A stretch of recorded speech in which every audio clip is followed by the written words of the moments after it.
Alrighty guys, and welcome back to part 4 of the Agility Beginner Guide. Now if you look at the bottom left hand side of the screen, there are a couple of different things I want to point out. The water means I'm low water, meaning I am getting a stamina regen penalty. The food means I'm hungry, meaning I'm getting a maximum stamina penalty, as opposed to stamina, regen, and maximum stamina. And the coat. A lot of people don't know what that coat is. That coat will appear there for 5 levels of the game. It means if I die and I wasn't on permadeath, I don't get an experience penalty. It also means I have resistance to temperatures if there's a blizzard or if there's a desert storm. However, out here in the forest, we don't have to run into those things. So let's proceed. In the last video, I mentioned mailboxes are very important. Mailboxes spawn one of 3 things: paper, magazines, and books. Just like that, I found a knife book, and that, ladies and gentlemen, will allow me to make a higher tier stone knife. If you pay attention to the right-hand side, we hear a snake. That's fantastic. That's going to give me some bones. It's going to give me some fresh meat. We should be able to get it with a knife. Nice and easy. There we go. We need a little bit more, and that's enough. So let's type the word knife. We can now make a bone knife, and in the last video, you'll notice we can actually make a higher grade axe. Always upgrade your gear when you can. There's no reason to be running weaker gear when you can run stronger gear. Okay, let's move over. I don't really want to eat that meat at the moment, ladies and gentlemen. I see a zombie all the way down there. Now, because it's nighttime, there is a probability I'll run into ferals. This has about a 10% chance of spawning the book that I actually want, which we are collecting at the moment. And there it is, ladies and gentlemen. Look on the bottom left, we currently have 3. When that's at 5 or 4, because you start at 1, we are paying attention to his art. You see that right there? That's Bambi. That's a lot of meat, and I would really like that meat. We have until 4 AM to complete the quest. Let the zombie come over. Take our free headshots. Remember, all those points in headshot damage will pay off, ladies and gentlemen. The extra point might even help us too. Take that free tap to the face. He should be dead in seconds right now. Maybe one more hit. There he goes. We got a crit when he was going to die either way. Always search the mailboxes when you have time. That allows me to craft higher quality armor. That's going to be very important. We know there's a workbench in here. Let's quickly search it. We found nails. Scrap it for metal. Zombie coming towards us yet again. We keep running into this same zombie. Pay attention. Does he have... No, he's not a feral, so we're not worried about him.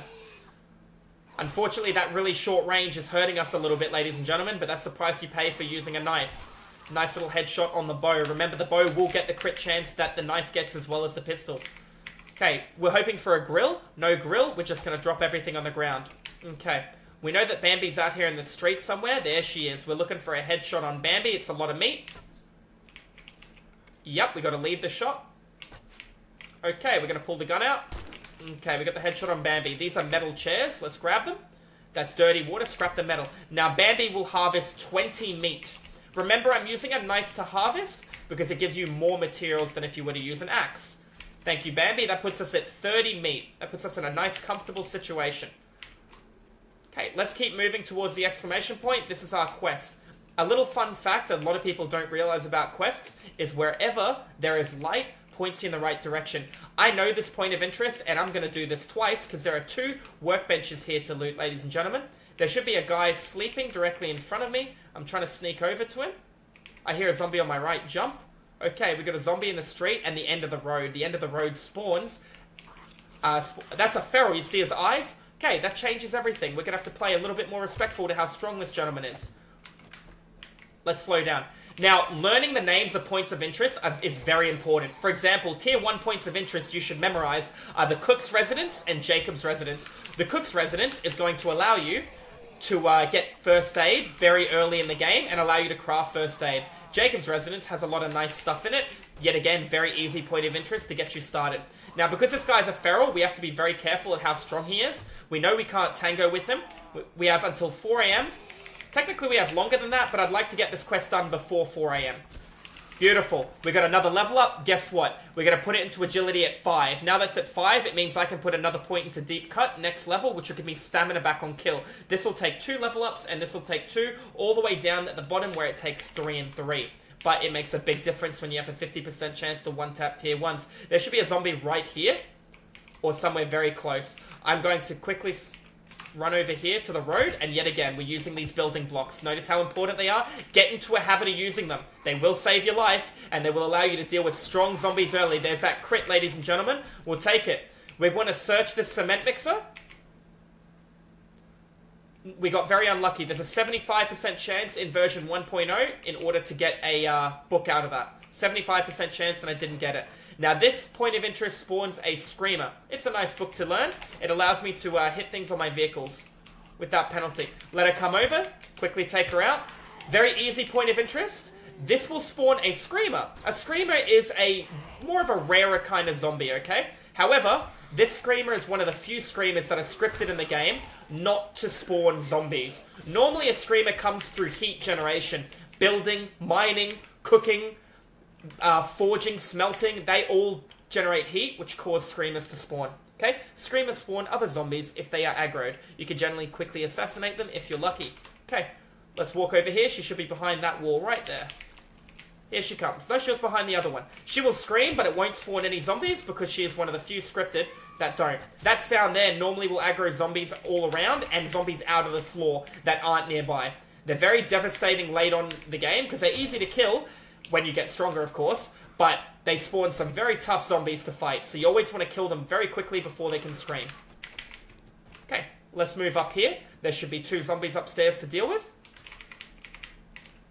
I see one on the floor, and I see the crawler. Aim for the headshot on the crawler. It'll do a lot more damage than hitting the other lady in the body, because we're getting all those multipliers. Let's aim for another headshot on her. I missed. That's unfortunate. A little bit of a bad aim by me. She fell. Take a free stab in the head. Run away. Pay attention to my stamina. Yeah, that was very dangerous for me to do that. I hear another zombie. I got very bad stamina regen, so I should play a little bit more respectful to that right now. We got a nurse. That was a nurse from the street that we saw earlier. Now, the crawler will hit the tile below me, which is unfortunate, and he's out of range. I need her to come around. So I am going to... Here she comes. Good. Beautiful. We have to take her out. She's obviously more of a threat because she's a lot faster than a crawler. Remember I told you bows allow me to keep regenerating stamina? Making the bow a fantastic early game tool. Crawler underneath me. He didn't even attack anything. Just coming in for a nibble. Down he goes. Reload the bow. And let's keep moving. Alright.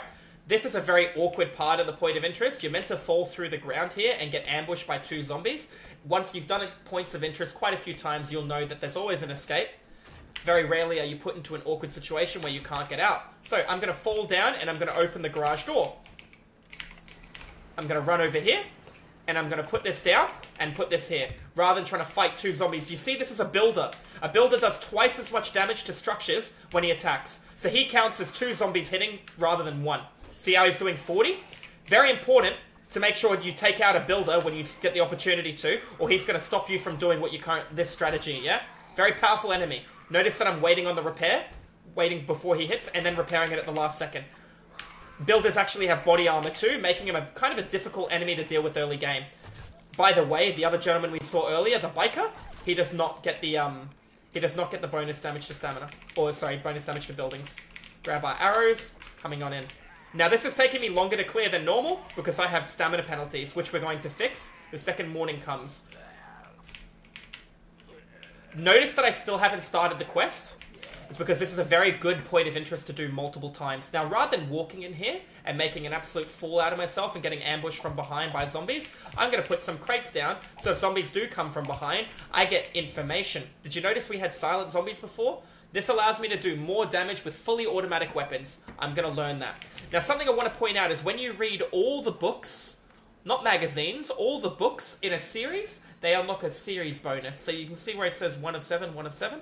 When I read all of them, we get a large bonus. Some of the bonuses are very powerful. Silencers no longer get a penalty. Instantly refill your entire stamina bar, which doesn't require food or water if you kill an enemy with certain melee weapons. A vehicle book, I'm going to learn all of that. That other book I learned might have been a waste. I could have sold that for a little bit of money, and we are done here. At the end of the day, we got a first aid kit. I'm happy with that. And we are able to do the quest again. Grab all of our stuff. We could loot a little bit more, but it's not really worth too much doing the a full clear or aggroing more zombies. What we're going to do now is we're going to start the quest, and that means the cement mixer will be ready to go again. Just like that, ladies and gentlemen, 75% chance of getting what we want, and we get it right there. We're going to scrap this for free stone, and let's move. All the zombies will have respawned. Some will have changed locations. So this is a... There you go. Shots to the lower body with a bow and arrow. Slow enemies' movement speed. Quite a good book, especially if I'm using a bow and arrow. Quickly search the truck, see if we get lucky again. Not lucky. You find, there you go, whenever I break a door with my axe, I'll be able to get a brass knob, which means I'll never run into brass issues again. Take a shot on her, hit her in the body, so I don't get any multipliers because I didn't hit the head. If I spec into archery, I will get multipliers, even 4 body shots.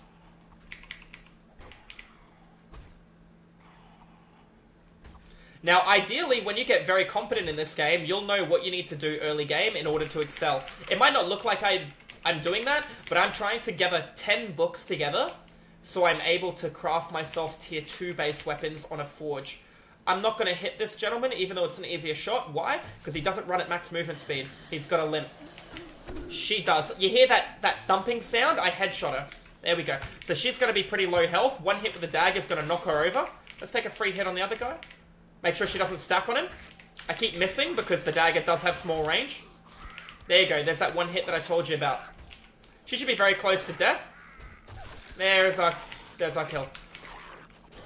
Critical hit on the first hit on him. That's why stacking crit chance is so crucial early game on melee-based weapons. See how efficient that was? Close the door behind us. Quickly harvest. Now, unfortunately, it's taken me longer than I want to clear this, but that just comes down to the issues that we currently have with food and water.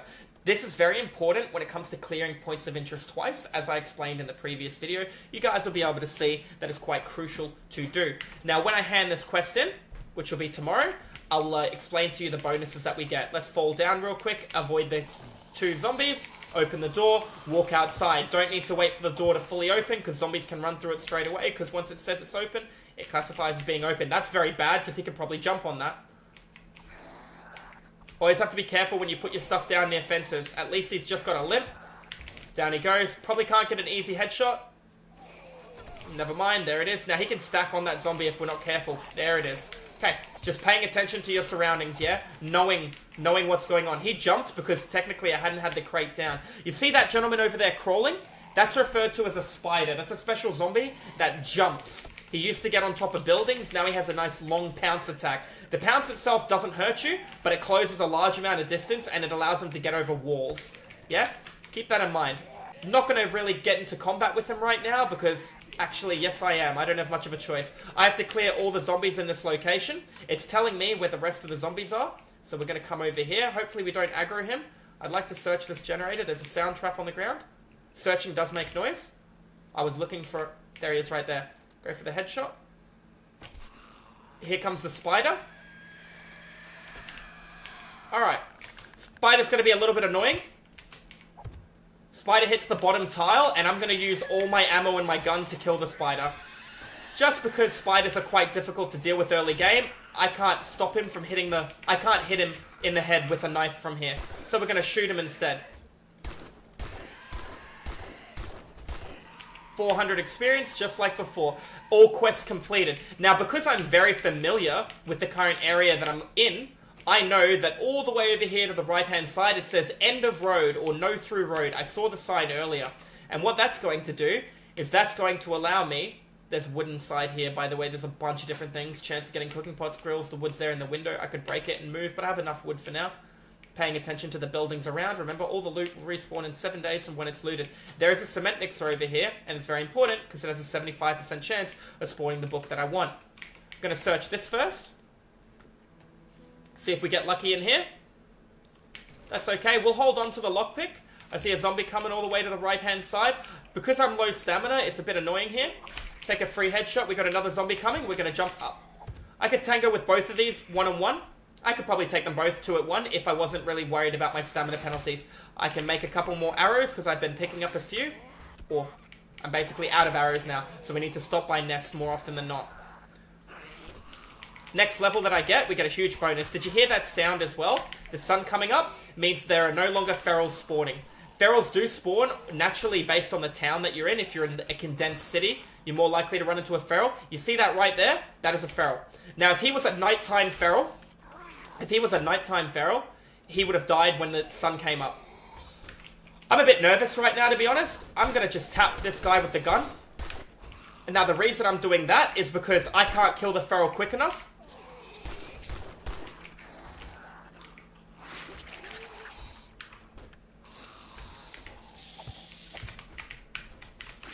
The issue here is I don't have the stamina regen, yeah? The feral's really messing me up right now. As much as I want to shoot the feral, she's got to go, because feral counts as 2 people, but he has a lot more health, and he's a lot harder to kill. I feel bad wasting all that ammo, but I don't have much of a choice. I gotta play to the laws of the game. I know how strong this zombie is early game. I don't want to tango with him, unless I have a firearm, which I don't have any more ammo for, or alternatively, I have a tier 2 knife, a hunting knife, which will do a lot more damage and has more stopping power, allowing me to knock him over. I have 7 bullets left in the assault rifle. But do you see why I took the assault rifle as a reward? Very good stopping power. I always recommend the assault rifle for everyone, even if you are agility, because you can use pipes from the toilet. Not agility, sorry, even if you're intelligence, because you can use pipes from the toilet. Alright, we're going to super quickly come to the end of the road. I see a zombie down there. She's going to be running. There it is again, the book that we need. We are collecting cobblestone, which is important too. That there is an ATM, and that is what I refer to as a cash cow. That's a lot of money, and I do have 1 lockpick, but that's okay. We'll come back for it later. Alrighty guys, I'm probably going to cut the video here. In fact, you know what? I'm going to deal with these 2 real quick, and then we'll cut the video here. So you don't have to worry about zombies running or hunting you like they're hunting me. That's because I'm playing on the maximum available difficulty, yeah? And even though it looks really hard, it is quite difficult. But once you have the knowledge, it makes the game a lot more easy. You don't have to worry. I don't want to shoot my last arrow. I'll shoot him with a bullet. He should be very close to death. There it is. They both bled to death. Nice. Alright guys, I'm going to cut the video here, and I'll see you in the next video. Have a good one. Cheers.